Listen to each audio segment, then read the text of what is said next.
हरियाणा की हर अपडेट के लिए बेल आइकन दबाएं और सब्सक्राइब करें STV हरियाणा न्यूज।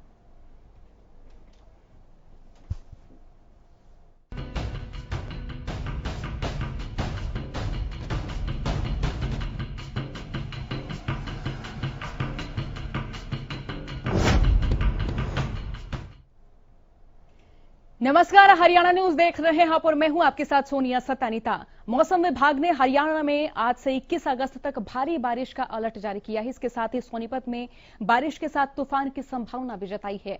हरियाणा में पिछले कुछ दिनों से लगातार बारिश हो रही है और जिसकी वजह से लोगों का हाल बेहाल हो गया है। हालांकि ये बारिश धान की फसल के लिए फायदेमंद तो जरूर बताई जा रही है, जिससे किसानों के चेहरे खिले हुए नजर आ रहे हैं।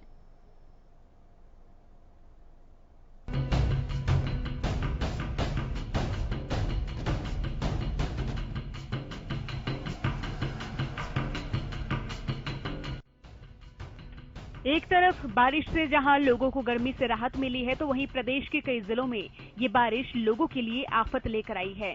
सोमवार से बारिश होने का जो सिलसिला शुरू हुआ है, वो आज भी कई जगहों पर जारी है। उधर मौसम विभाग ने आज से लेकर 21 अगस्त तक प्रदेश में भारी बारिश का अलर्ट जारी किया है। इसके अलावा पानीपत में बारिश के साथ तूफान की संभावना भी जताई गई है। बहादुरगढ़ में बारिश बनी आफत। देश की राजधानी दिल्ली से सटे बहादुरगढ़ में 3-4 दिन से रुक रुक कर हो रही बारिश ने लोगों की मुश्किलें बढ़ा दी हैं। भारी बारिश ने प्रशासन के जल निकासी के दावों की पोल भी खोलकर रख दी है। शहर के झज्जर रोड, देवनगर, सराय मोड़, मेन बाजार, महावीर पार्क कॉलोनी, सेक्टर 6 और सैनीपुरा कॉलोनी की गलियों में पानी भर गया है, जिससे वाहन चालकों के साथ साथ पैदल चलने वालों को भी काफी परेशानी झेलनी पड़ रही है। मौसम विभाग ने अगले कुछ दिनों तक मौसम ऐसा ही बना रहने की संभावना जताई है। पानीपत में बस स्टॉप पानी पानी। पानीपत में भी आफत की बारिश जारी है। बारिश की वजह से जहां सड़कों पर जाम की स्थिति बनी हुई है, तो वहीं कई जगहों पर जल भराव लोगों के लिए मुसीबत बन गया है। हालात तो ये है कि बारिश की वजह से पानीपत में कई बस स्टॉप पर पानी जमा हो गया है, जिससे यात्रियों को भारी परेशानियों का सामना करना पड़ रहा है। फतेहाबाद में इंद्र देवता मेहरबान। फतेहाबाद में भी इंद्र देवता मेहरबान हैं। यहाँ झमाझम बारिश से लोगों को गर्मी से राहत जरूर मिली है, लेकिन तेज बारिश ने शहर की शक्ल बिगाड़ दी है। भारी बारिश की वजह से शहर के कई जगहों पर जलभराव की स्थिति पैदा हो गई है, तो वहीं लोगों की दुकान और मकान में बारिश का पानी घुसने से परेशानी बढ़ गई है। हालात तो ये है कि गलियों और बाजारों में 2-2 फुट बरसाती पानी जमा होने से आने जाने वालों को परेशानियों का सामना करना पड़ रहा है। रतिया में बारिश ने खोली सीवरेज की पोल। वहीं रतिया में भारी बारिश की वजह से सीवरेज ओवरफ्लो होने लगा है, जिसकी वजह से लोगों के घरों में पानी घुस गया है और घर में पानी घुसने से लोगों के घर गिरने की चिंता भी लोगों में गहराई हुई है। पहले पानी की निकासी घग्गर नदी में थी, लेकिन कुछ दिन पहले नगरपालिका रतिया के कर्मचारियों ने उस निकासी को बंद कर दिया, जिसकी वजह से रतिया के इस इलाके में जल भराव की स्थिति पैदा हो गई और स्थानीय लोगों ने जल्द से जल्द समस्या के समाधान की मांग की है। यमुनानगर में घरों में घुसा पानी। और उधर यमुनानगर में भारी बारिश के चलते सोम नदी उफान पर है, जिसके चलते दर्जनों गांव में पानी घुस गया है। इसके साथ ही शहर के हालात भी बिगड़ने लगे हैं। यमुनानगर के कई इलाकों में बारिश के चलते गलियों ने नहरों का रूप ले लिया है। पानी लोगों के घरों में घुस चुका है, जिससे लोगों को भारी नुकसान हुआ है। हालात तो ये है कि लोग अपने घरों में से पानी निकालते हुए नजर आ रहे हैं। स्थानीय लोगों का कहना है कि वे पिछले 20 साल से परेशान हैं, लेकिन पानी निकासी का कोई प्रबंध यहाँ नहीं हुआ है, जिसके चलते आज ये हालात पैदा हुए हैं। फिलहाल बारिश से पूरे प्रदेश में यही हालत है, क्योंकि प्रशासन बारिश से पहले जागता नहीं है और जब बारिश होती है तो फिर पानी निकासी के नाम पर सिर्फ खाना पूर्ति का खेल चलता है। कुल मिलाकर प्रशासन की लापरवाही का खामियाजा जनता को ही भुगतना पड़ता है। अगर प्रशासन ने जल्द कदम नहीं उठाया तो आने वाले दिनों में भारी बारिश का अलर्ट लोगों की मुश्किलें और ज्यादा बढ़ा सकता है, क्योंकि भारी बारिश होने की संभावना तो नजर आ रही है, लेकिन लोगों को इन समस्या से निजात मिलेगा या नहीं, ये संभावना फिलहाल नजर नहीं आ रही है। Bureau report, Haryana news.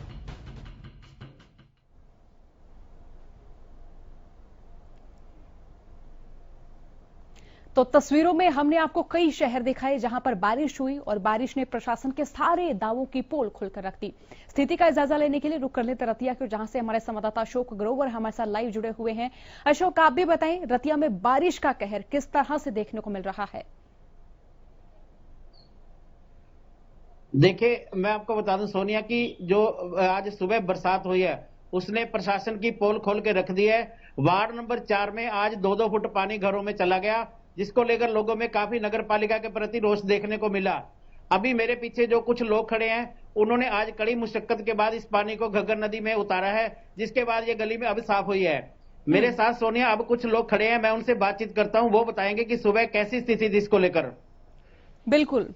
आज ये बताएं कि आज जो सुबह बरसात आई है उसको लेकर किस तरह की दिक्कत आई आपको? आज सुबह जो बरसात आई है उसको लेकर रतिया शहर के वार्ड नंबर 4 के अंदर जो नगर पालिका की तरफ से पूरे शहर के अंदर सीवरेज डाल रखा है। नगर पालिका ऐसा दावा करती है और डाल भी रखा है, परंतु जो इस गली है, जो हमारी ये गली है, इस गली का लेवल शहर की दूसरी गलियों से नीचा है, जिसकी वजह से जिसको इस गली को जिस मेन गली के साथ जोड़ा है उस मेन लाइन के साथ जोड़ने की वजह के कारण मेन लाइन ऊंची है और ये गली का लेवल है नीचा, जिसकी वजह से सीवरेज का पानी उल्टा उधर जाने की बजाय सारा इधर निकल रहा है।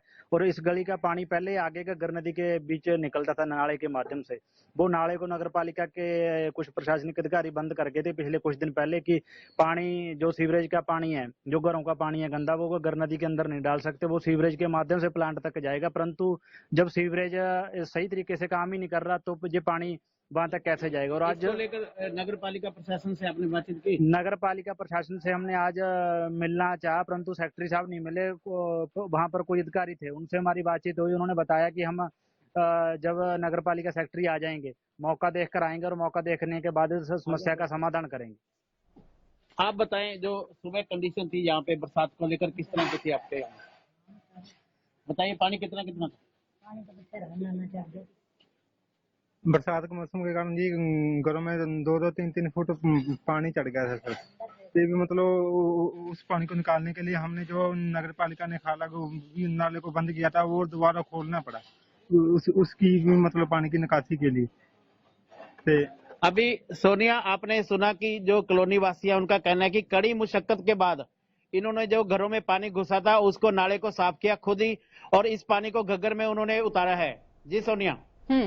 अशोक, यहाँ पर महिलाएं भी नजर आ रही हैं, आप इन महिलाओं से भी पूछें, इन महिलाओं से भी जाने कि तब बारिश आती है तो किस किस तरह की उनको परेशानी होती है, क्योंकि ग्रामीण क्षेत्र में या फिर इस तरह के वार्डों में ऐसा देखा गया है कि ईंधन की समस्या खास तौर पर देखी गई है, बिजली की समस्या भी रहती है।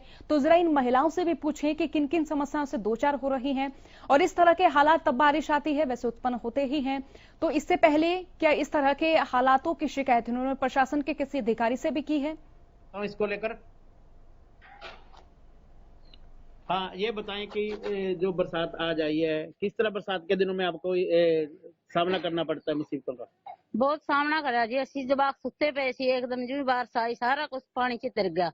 मसा असी भांडे भी चके घरों बाहर निकल गए, उसे जाके फिर जवाखा ने बन्ना खोलिया, जाके अगे हो रहा नाली पे जाके फिर वो पुली खोलिया, जवाखा ने जाके बंदे चले गए, जवाक चले गए, भांडे पानी च तिरे गए, किसी ने कोई परवाह नहीं। जेड़े तिरे गए चाह के टोपिए थी जिमें आई तिरे गए, जवाक सुते पे थी, चाह हले पीती नहीं थी, आई चले गए जी। सारे भांडे पानी च तिरते फिरे गए, भलांदी अंदर जाके देख लो 2 कमरे पानी के भर गए सीगे, दाने भी पीछे पे थे, आटा भी पीछे पे थी, भांडे भी पीछे तिरते फिरे। आप बताएं, सुबह जो बरसात आई है उसको लेकर किस तरह की दिक्कतों का सामना करना पड़ा? जी दिक्कत बहुत ज्यादा आया ने, ਆਪਾਂ ਨੂੰ ਤਾਂ ਘਰੇ ਅੰਦਰ ਪਾਣੀ ਜਮਾ 3-3 ਫੁੱਟ ਪਾਣੀ ਜ਼ਿਆਦਾ ਚੜੀ ਪਈ ਸੀਗੇ ਤੇ ਆਪਾਂ ਨੂੰ ਬੱਚੇ ने बाल्टियां ਨਾਲ पानी ਕੱਢਦੇ ਸੀਗੇ। हाँ, ये बताएं, सुबह जो बरसात आई थी किस तरह की दिक्कतों का सामना करना पड़ा? आगे आ जाएंगे। हाँ, बताएं। सुबह बारिश आई तो पानी घरों में भर चुका था और सबको दिक्कतें आ रही थी। हमारे गली के लड़कों ने बन्ना को साफ किया, फिर उसके बाद पानी नाली में गया। हम चाहते हैं प्रशासन कोई समाधान करे। ये बताएं कि आगे आप किस तरह की मांग करते हो प्रशासन से? आगे हम प्रशासन से रतिया नगर पालिका से इस चीज की मांग करते हैं कि इस गली का जो लेवल है वो ऊंचा उठाकर इस गली को बनाया जाए, या फिर जो निकासी के पानी के लिए तो बरसाती पानी की निकासी के लिए नाला बना हुआ है। बहुत शुक्रिया आपका स्थिति से मुखातिब कराने के लिए, बहुत बहुत शुक्रिया। अब रुख कर लेते फतेहाबाद की, जहां से हमारे संवाददाता अजय मेहता हमारे साथ बने हुए हैं। अजय, आप भी बताएं, यहाँ पर बारिश आने के बाद क्या आलम नजर आ रहा है, किस तरह की स्थिति नजर आ रही है? ट्रैक्टर वाला आ रहा है। जी देखिए, फतेहाबाद के अंदर आज सुबह लगभग 5:30 बजे से लेकर के लगभग 7 बजे तक तेज मूसलाधार बरसात हुई है। अगर सरकारी आंकड़ों के ऊपर विश्वास करें तो आज फतेहाबाद के अंदर लगभग 90 mm जो बरसात रिकॉर्ड दर्ज की गई है। उसके बाद जो शहर की हालात है वो और कहीं से छुपी नहीं है। शहर के अंदर लगभग 2-2 फीट पानी बहुत सारे लो लाइंग एरिया के अंदर जमा हुआ है। फतेहाबाद की मुख्य जो एरिया है, धर्मशाला रोड है, एमसी कॉलोनी है या जवाहर चौक है, ये तमाम जो एरिया है यहाँ पर अभी भी पानी जो है बरसात का पानी यहाँ भरा हुआ है, जल भराव हुआ है, लोगों को परेशानियों का सामना करना पड़ रहा है। हालात इतनी बदतर हो चुके हैं कि जो पानी है दुकानदारों की दुकानों के अंदर घुसा हुआ है और लोग जो है इससे जो उनका जो आर्थिक नुकसान तो हुआ ही है, साथ में जो उनका सामान पड़ा था वो भी जो है खराब हो चुका है। अभी जो हम लोग खड़े हैं अरोड़वन धर्मशाला के पास, यहाँ हमारे साथ जो है पूर्व सीपीएस है प्रहलाद सिंह गिलखेड़ा, कांग्रेस के वरिष्ठ नेता है, जो यहाँ के अवलोकन भी करने आए थे। मैं इनसे भी 2-4 जो है बात करना चाहेंगे कि बताएंगे इस स्थिति का कैसे निदान किया जाएगा। प्रहलाद जी, बहुत स्वागत है आपका हरियाणा न्यूज पे। आप देख ही रहे हैं कि जिस प्रकार से स्थिति बनी हुई है, सत्ता पक्ष जो है लगातार यहाँ से विमुख नजर आ रहा है। लगभग एक पखवाड़ा हुआ था, बरसात की वजह एक लड़के की मौत भी हो गई थी। उस वक्त एमपी एमएलए यहाँ आए थे, बावजूद इसके जो है स्थिति जस के तस है। देखो अजय जी, आप ये हालत देख रहे हो सारी की सारी। मैं ये दिखाना चाहूंगा कि ये सारी धर्मशाला रोड, इसमें 2.5 से 3 फुट पानी है, लोगों के घरों में पानी घुसा हुआ है। और ये समस्या धर्मशाला रोड की आज नहीं है, ये पिछले 11 महीने से धर्मशाला रोड, चाहे अब तो बारिश है, बिना बारिश भी इस रोड की पोजीशन ये है कि यहाँ से आदमी गुजर नहीं सकता 11 महीने से। और सबसे बड़ी मुख्य बात यह है कि इस रोड की के लिए ड्रेनेज के लिए जो पैसा आया था वो पैसा इस डिपार्टमेंट ने दूसरी जगह लगा दिया। कमेटी कहती है कि पैसा ड्रेनेज के लिए आया था और डिपार्टमेंट ने सीवर लाइन डाल दी, और सीवर लाइन जो डाली है वो आज कंप्लीट बंद पड़ी, आपके सामने कोई काम नहीं कर रही। इसलिए आज इन सारे लोगों की समस्या का समाधान एक ही है कि यहाँ पर परमानेंट पंप सेट किया जाए। जैसे अभी जी कह रहे थे कि जो हालात पहले थे लो लाइन एरिया में होती है, लेकिन दिक्कत ये है कि आज मौजूदा सरकार की, चाहे वो हमारे यहाँ के लोकल पॉलिटिशियन हो चाहे अधिकारी हो, वो इसके ऊपर परमानेंट ढंग से ध्यान नहीं देते। इसकी एक ही समस्या है कि जो हमारा रोड लाइन एरिया है वहाँ पर पंप सेट या बिजली की मोटरें ड्रेनेज सिस्टम के लिए परमानेंट फिक्स करते हैं। जब भी बारिश शुरू हो, इधर से अपना पंप सेट शुरू हो जाए तो पानी साथ के साथ रिन्यू होता रहेगा, पहले होता रहा है। यही आज मैंने आप लोगों को बुलाया, एक्शन पब्लिक हेल्थ आए, अभी एक्शन साहब क्या आया, मैंने उनको सजेस्ट किया, मैंने कहा आप करना ही नहीं चाहते, करना नहीं चाहो तो ये 3-4 घंटे में समस्या लो इसलिए, लेकिन आप इसको लंबा लटका रहे हो। इसलिए आज मैं प्रशासन से ये कहना चाहूंगा कि प्रशासन आके देखे, आपके माध्यम से तो आप दिखाई रहे हो, सारा देश देख रहा है, सारा देश देख रहा है, लेकिन प्रशासन और आप प्रशासन को यहाँ से बचेगा करना चाहिए। एक बार आप 1 घंटे का टाइम 1 घंटे के अंदर और पानी की निकास शुरू कर देंगे, तो मुझे उम्मीद है कि अगर ऐसा हो जाए तो ठीक है। फिर उसके बाद अगर नहीं हुआ तो जो सारे दुकानदार हमारे भाई खड़े हैं, फिर अगर कोई और एक्शन लेना होगा तो हम एक कमेटी बना के और इसके खिलाफ कोई एक्शन जो कहेंगे शहर के लोग हम करेंगे। और विपक्ष का जहाँ से कांग्रेस का सवाल है, इस मुद्दे को सड़क से लेकर विधानसभा तक उठा के और कोई सरकार को गिराने का प्रयास करेंगे, इस यहाँ को काम करने का प्रयास करेंगे। ये हमारा प्रयास है। जी देखिए, बिल्कुल अभी जो विपक्ष के नेता हैं, कांग्रेस के यहाँ वरिष्ठ नेता हैं प्रहलाद सिंह गिलखेड़ा, उन्होंने कहा है कि अभी अधिकारियों से उनकी बातचीत हुई है, मौके पर जो है एक्शन विभाग के एक्शन को बुलाया गया था और विभाग के एसडीए को बुलाया गया था। तो उनका ये कहना है कि कुछ ही देर के अंदर जो यहाँ जल निकासी का काम शुरू हो जाएगा। लेकिन बड़ा सवाल जो है यहाँ ये आता है कि क्या किसी अधिकारी को बुलाए जाने के बाद यहाँ की समस्या हल हो रही है, क्या अधिकारी खुद से जिम्मेवारी नहीं लेना चाहते हैं, या अधिकारी जो है यहाँ इसकी जो उनकी जो नैतिक जिम्मेवारी बनती है उनका निर्वहन नहीं करना चाहते हैं। बिल्कुल, सत्ता पक्ष या विपक्ष जब तक मुद्दा नहीं उठाता है तब ये काम नहीं होते हैं। जी बहुत बहुत शुक्रिया अजय स्थिति से मुखातिब कराने के लिए। तो ये तस्वीरें हरियाणा के बड़े शहरों की आपको दिखा रहे, और सोचिए जरा सी बारिश हुई या कहीं पर मूसलाधार बारिश हो भी रही है तो देखिए प्रशासन के दावों की पोल किस तरह से खुली हुई नजर आती है। किसी के घर डूब गए हैं, किसी के पास राशन नहीं है, किसी के पास अनाज जो था वो भी पानी में बहता हुआ नजर आ रहा है। वक्त है छोटे से ब्रेक का, फौरन हाजिर होंगे।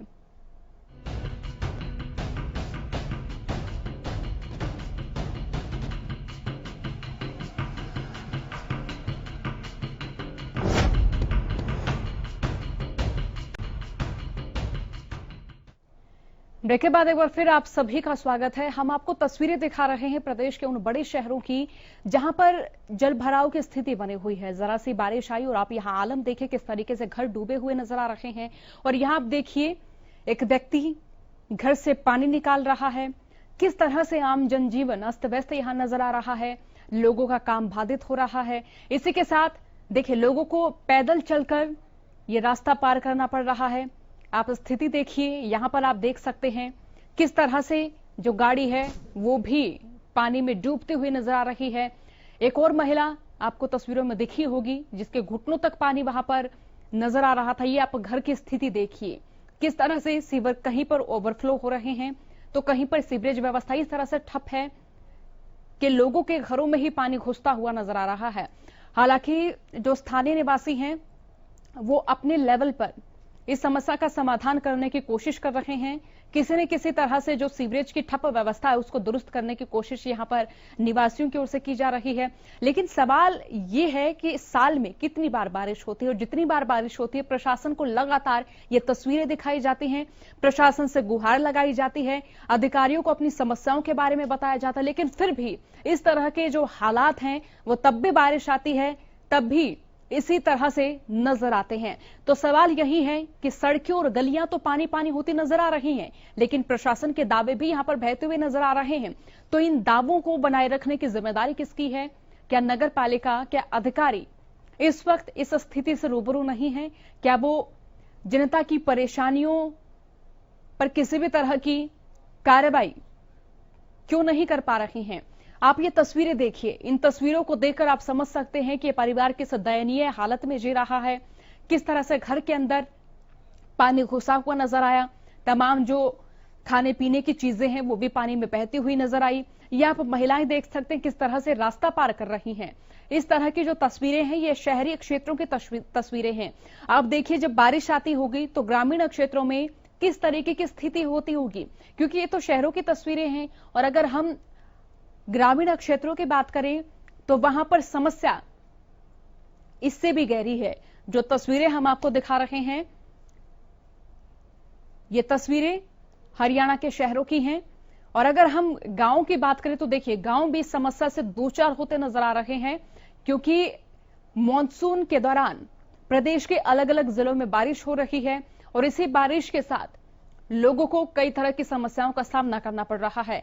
सबसे पहली समस्या तो यही है कि लोगों के घरों के अंदर पानी जा रहा है, दूसरी समस्या सीवरेज व्यवस्था ठप है और तीसरी समस्या यह है कि जिन लोगों के कच्चे घर हैं उनके अंदर पानी घुस रहा है, जिससे घर गिरने, घर ढहने का डर भी लोगों को सता रहा है।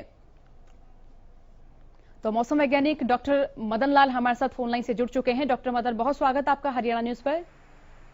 Thank you ma'am. Doctor Madan, अभी क्या संभावना मानी जा रही, बारिश और कितनी आ सकती है? मानसून की सक्रियता धीरे धीरे बढ़ रही है हरियाणा में और अगले 2-3 दिनों में हरियाणा में ज्यादातर क्षेत्रों में बारिश की संभावना बनी हुई है। और आज सुबह से सिरसा, फतेहाबाद और अभी हिसार में बारिश शुरू हुई है और ये अगले 2-3 दिनों में ज्यादातर क्षेत्रों में पूरे राज्य में बारिश की संभावना है। डॉक्टर मदन लाल, जिस तरह से बारिश आती है तो आप पहले अंदाजा लगा लेते हैं, संभावनाओं के तौर पर बता देते हैं कि बारिश किस तरह से होगी, वो भारी बारिश होगी या फिर हल्की बूंदाबांदी होगी। तो क्या इस तरह की परिस्थिति फिलहाल में ग्रामीण क्षेत्रों में भी नजर आ रही है? क्योंकि देखिए जब भी बारिश आती है तो कहीं ना कहीं लोगों को कई समस्याओं का सामना करना पड़ता है। अगर ग्रामीण क्षेत्र की बात करें तो किसान वहां पर है, फसलें वहां पर है, तो ऐसे में समस्याओं से दो चार आम जनता को होना पड़ता है। मैम, इसमें ऐसा होता है कि जो मानसून की बारिश हरियाणा में होती है वो ज्यादातर अरब सागर से बंगाल की खाड़ी की तरफ से आती है। इस बार क्या हुआ कि अरब सागर से आने वाली नमी की हवाएं तो राजस्थान तक आकर सिमट गई और जिसके कारण हरियाणा के कुछ जिलों में जैसे सिरसा, हिसार, फतेहाबाद, जींद, भिवाड़ी 5-6 जिलों में बारिश कम हुई है और पूरे हरियाणा में 12 जिलों में बारिश सामान्य से कम थी। अब पूरे हरियाणा में 4% सामान्य से कम रही है, परंतु इसमें किसानों को भी परेशानी हुई है क्योंकि बारिश फसलों के हिसाब से नहीं हुई, परंतु कुछ क्षेत्रों में बारिश सामान्य से ज्यादा भी हुई है, उत्तरी हरियाणा और कुछ क्षेत्र दक्षिण हरियाणा की। परंतु अभी अगले 2-3 दिनों में बारिश की जो संभावना बन रही है वो पूरे राज्य में और विशेषकर पश्चिमी हरियाणा में सिरसा हिसार जो कम रही है वहाँ बारिश की अच्छी आने की संभावना है जी। तो इसमें किसान भाइयों को जो थोड़ा बहुत फसलों को जो जरूरत थी वो अभी पूरी हो जाएगी, इसमें कोई ऐसी विशेष बात नहीं है। और जहाँ समस्याओं का है क्योंकि जब बारिश नहीं आती तो किसानों को पानी है ट्यूबवेल और नहरों से करना पड़ता है तो किसान का खर्चा बढ़ जाता है। और मानसून सीजन में पिछले कुछ दिनों से मानसून की प्रॉपर सक्रियता हरियाणा बन नहीं पा रही थी, अभी सक्रियता बढ़ी है और अगले 2-3 दिनों में अच्छी बारिश की संभावना है और किसानों को उस बारिश से बहुत अच्छा फायदा होगा फसलों की। जी, बहुत बहुत शुक्रिया डॉक्टर मदन लाल हमारे साथ जुड़ने के लिए। तो जिस तरह से डॉक्टर मदन लाल ने भी बताया कि प्रदेश में बारिश की संभावना है और इस बारिश से जहां आम लोगों को परेशानी होती नजर आ रही है या फिर यह कहें कि तस्वीरें आप देख सकते हैं, इन तस्वीरों से आप अंदाजा लगा सकते हैं कि आम जनजीवन किस तरह से बाधित नजर आ रहा, तो उसी तरह से इस बारिश से किसानों को फायदा होने वाला है। ये एक राहत की खबर माने, गर्मी से भी राहत मिलने वाली, लेकिन बावजूद इसके जिन लोगों के कच्चे घर हैं या जहां पर सीवरेज व्यवस्था ठप है तो वहां पर जो निवासी हैं वो परेशानियों से, समस्याओं से दो चार होते हुए नजर आ रहे हैं। फिलहाल के लिए इतना ही। बने रहिए हरियाणा न्यूज के साथ। नमस्कार।